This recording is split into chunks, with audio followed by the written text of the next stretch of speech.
ఓం నమ శివాయ పరబ్రహ్మ పరమాత్మ నమః జగత్తుత్పత్తి స్థితి ఫలయ బ్రహ్మ హరిహరాయ త్రిగుణాత్మే సర్వగమతిగామి దర్శ దత్తాత్రేయ నమసంతిని సిద్ధి కురు కురు కురు కురు కురు కురు కురు స్వ కుర్రో కుర్రు కొండదేవత అంబ పలుకు చకదాంబ పలుకు అంబ పలుకు జగతాంబ పలుకు మహాశక్తి పలుకు సమ్మక్క పలుకు సారలమ్మ పలుకు కొండదేవత పలుకు జాయ్ కొండదేవత.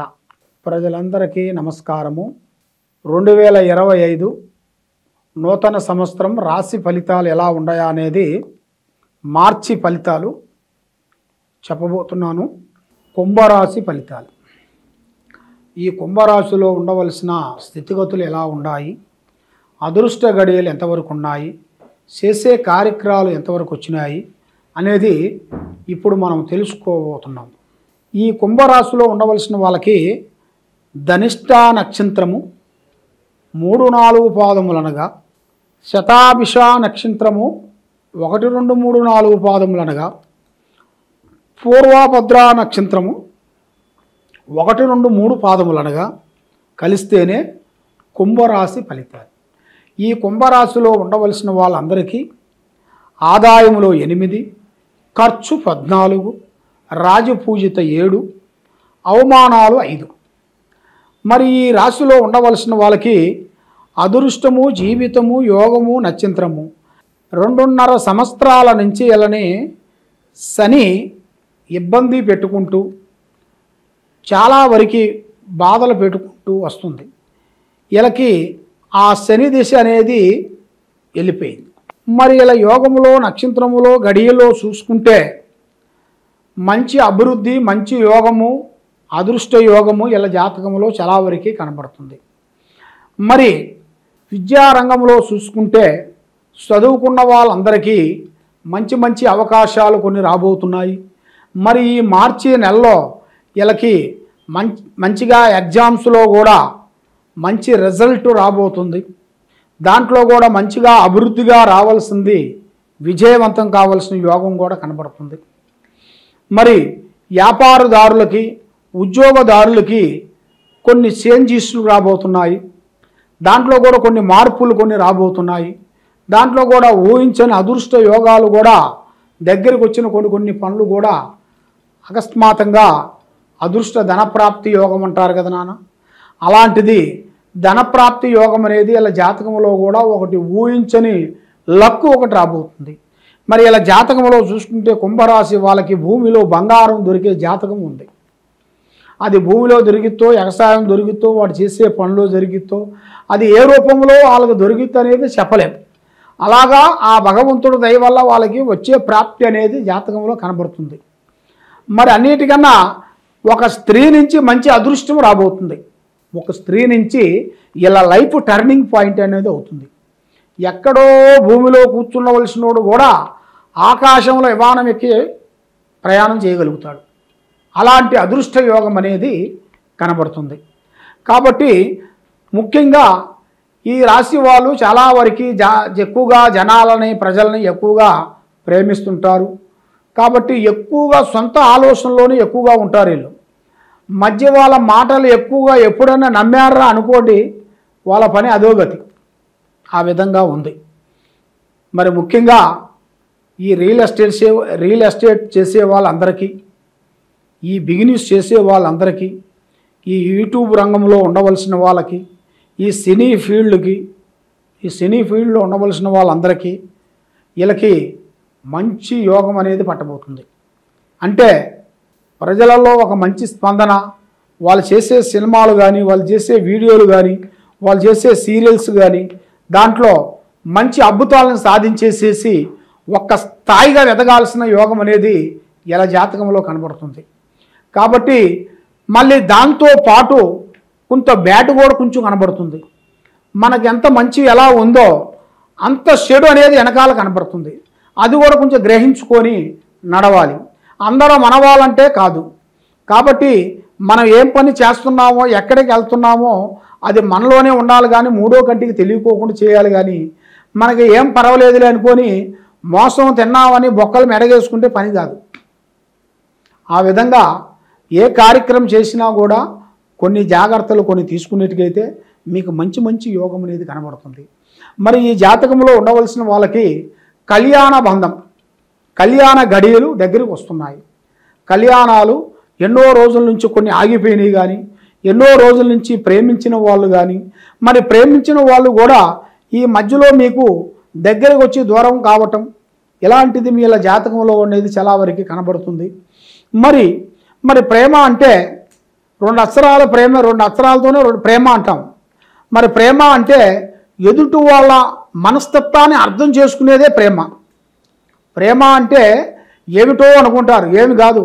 ప్రేమ అంటే 4 సినిమాలు చూసి 4 పార్కులు చూసి తిరిగేసి వచ్చేసిన తర్వాత ఇది ప్రేమ, నేను ప్రేమిస్తున్నానంటే కాదు. ప్రేమ అంటే ఎదుటివాడి మనసులో ఏమేమి ఉందా అనేది తెలుసుకునేదే ప్రేమ. ఆ ప్రేమ మనకి కరెక్ట్గా అయినప్పుడే ఆ ప్రేమ అనేది బలపడుతుంది. ఆ ప్రేమ బలపడాలంటే మరి మన మనసులో ఉన్న విషయం, భావం అనేది వాళ్ళకి తెలియాలి కదా. మరి తన మనసులో ఉన్న భావం, విషయం అనేది మనకు తెలియాలి కదా. మరి అది తెలియాలంటేనే ప్రేమ. మరి ఆ ప్రేమ కరెక్ట్గా అనేది ఉండాలి అంటే మీకు మీ మీద ఉండాల్సిన కొన్ని సర్పదోషములు ఎక్కువగా కనబడుతున్నాయి. నాగసర్పదోషములు. ఆ నాగసర్పదోషముల వలన మీరు ఏ కార్యక్రమం చేసినా, ఏ పని అనుకున్నా, ఏ కార్యక్రమం చేయాలనుకున్నా కూడా ముందుకు రాకోకుండా ముందుకి వెనక్కి వెళ్ళిపోతుంటారు. మరి ఇలాంటి దోషం ఉండవలసిన వాళ్ళకి దీనికి సంబంధించిన ఒక గురువు గారు ఉంటారు. ఆయన గురువు వేదానంద పిల్లప్పల స్వాములు వారు. ఆయన సుసేనాల గడ్డ మీద పంచలోకాలు తెచ్చి కరగబోసేసి నాగబెల్లం తయారు చేస్తారు. అంటే పాము దోషాలకి, సర్ప దోషాలకి, గ్రహ దోషాలకి, ఎలాంటి దోషాలకైనా ఆ గురువుగారు పూజ చేసి అమ్మవారు కట్టుగట్టి ఇస్తుంటారు. ఆయన అమావాస, సూర్యగ్రహణం, చంద్రగ్రహణం వచ్చినప్పుడు ఆ పూజా బలం చేసి ఇస్తారు.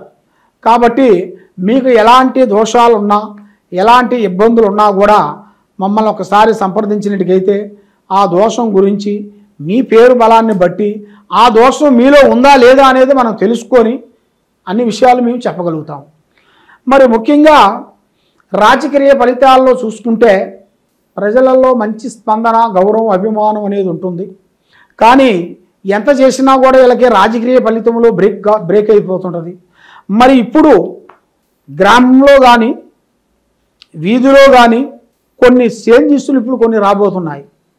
అంటే మండలంలో ఉండాల్సిన కొన్ని ప్రెసిడెంట్ కానీ, మండలంలో కాకుండా మనకి వార్డు, సిటీలో ఉండాల్సిన వార్డు మెంబర్స్ కానీ ఇలాంటి దగ్గరికి వస్తుంది. మరి వాళ్ళకు కూడా మంచి మంచి అవకాశాలు ఇప్పుడు రాబోతున్నాయి. ఉగాది దాటిన కానించి ఈ కుంభరాశిలో ఉండవలసిన వాళ్ళకి మంచి మంచి అద్భుతాలు, మంచి మంచి విజయాలు అనేది ఉన్నాయి. కానీ ఇలా బ్రెయిన్ సామాన్యమైన తెలివితేటలు కాదు. చాలా వరకు కూర్చున్న కాడే మొత్తం చక్రం తిప్పేస్తారు. అలాంటి కుంభరాశి కలిగిన వాళ్ళు. మరి ఈ రాశిలో ఉండవలసిన వాళ్ళంతా తెలివితేటలు, ఆలోచన, విద్య, ఆలోచన ఉంటుంది. విద్య కూడా ఎక్కువ లేని దాని వలన వీళ్ళకి తక్కువ విద్య ఉన్నా కూడా ఎక్కువ తెలివితేటలతోనే చాలా వరకు పెద్ద పెద్ద కార్యక్రమాలను నడుపుతుంటారు, పెద్ద పెద్ద విజయాలను సాధిస్తుంటారు. కాబట్టి అన్నిటికన్నా ధైర్యం చాలా గొప్పది. మనసుకి ధైర్యాన్ని మించింది ఏదీ లేదు. మనం ఒక పని చేస్తున్నామంటే అది ధైర్యంగా మనం చేయాలి. ఆ ధైర్యంగా మనం అక్కడ మాట్లాడాలి. ఆ ధైర్యంగా మనం మాట్లాడుకోకుండా ఈ మాట చెప్తే మంచుకుంటుంది, ఈ మాట చెప్తే చెడుకుంటుందని నువ్వు భయపడుకుంటూ చెప్తే నువ్వు నిజం చెప్పినా నమ్మరు. ఆ విధంగా ఉంటుంది. కాబట్టి ధైర్యమే సాహసం, ఉబ్బసమే దగ్గు. ఆ విధంగా ఉంటుంది. ధైర్యాన్ని మించింది ఏది లేదు. కాబట్టి మీ మీద ప్రజలలో కొంచెం వేడుపు, ప్రజలలో నరదిష్టి ప్రాబ్లము, చూసే జనాలలో కొంచెం వేడుపు కూడా ఎక్కువగా కనబడుతుంది ఈ ప్రజల్లో. మరి నీకు ఆ జనదిష్టి లేకోకుండా లక్ష్మి మీ చేతిలో నిలబడిపోవాలంటే, మనశ్శాంతిగా ఉండాలంటే మీరు చేయాల్సింది ముఖ్యంగా శ్రీ వెంకటేశ్వర స్వామిని మీరు పూజించాలి. ఆ దైవ బలం చాలా గొప్పది. మనం అన్నిటికన్నా ప్రజల్ని కాదు నమ్మాల్సింది, భగవంతుడిని నమ్ముకోవాలి. భగవంతుడు మనకి ఏ దారో ఒక దారి తప్పకుండా చూపిస్తాడు. కాబట్టి పడ్డవాడు చెడ్డవాడు కాదు. కాబట్టి ఇప్పుడు టైం బాగోక పడ్డావు, మళ్ళీ మీకు దశ తిరిగే టైం వస్తుంది. మళ్ళీ దశ తిరిగే టైంలో నువ్వు నిలబడతావు. నువ్వు అనుకున్నది అనుకున్నట్టుగా సాధించగలుగుతావు, పెద్దవాడు అవుతావు, కుబేరులు అవుతావు, పెద్ద పెద్ద స్థాయిగా అనుకున్నవి నువ్వు పూర్తి చేయాల్సిన యోగం అనేది నీ జాతక యోగంలో కూడా చాలా వరకు కనబడుతుంది. కాబట్టి ఇప్పుడు టయాలు అనేది కొన్ని అనుకూలం లేని దానివలన మనశ్శాంతి లేకపోకుండా ఉండటం, మానసికంగా కొన్ని ఇబ్బందులు కొన్ని పడటం, నమ్మిన వాళ్ళు సాకారం చేస్తున్న వాళ్ళు కొంత డిస్టర్బెంట్ చేసేవాళ్ళు కూడా మీకు చాలామంది ఉన్నారు. కాబట్టి మీరు కొన్ని జాగ్రత్తలు కొన్ని తీసుకునేట్టుకైతే మీ జీవితానికి ఒక మార్గము పరమార్గం అనేది మీకు కలుస్తుంది. ముఖ్యంగా మీరు ఏ కార్యక్రమం చేయాలనుకున్నా, ఏ పని చేయాలనుకున్నా కూడా ఈ కింద ఉండాల్సిన నెంబర్కి సంప్రదించినట్టుకైతే మీ పేరుని బట్టి, మీ సమయాన్ని బట్టి, మీ జాతకాన్ని బట్టి, మీ స్థితిగతులను బట్టి, మీ యోగాన్ని బట్టి ఎలా ఉంది, ఏమేమి జరుగుతుంది అనేది మొత్తం జాతక చక్రం వేసి మేము చూసి అన్ని విషయాలు మేము చూసి చెప్పగలుగుతాం. ఎలాంటి సమస్య ఉన్నా కూడా మాకు ఈ కింద ఉండాల్సిన నెంబర్కి సంప్రదించండి. సర్వే జనా సుఖినో భవంతు. నమః శివాయ.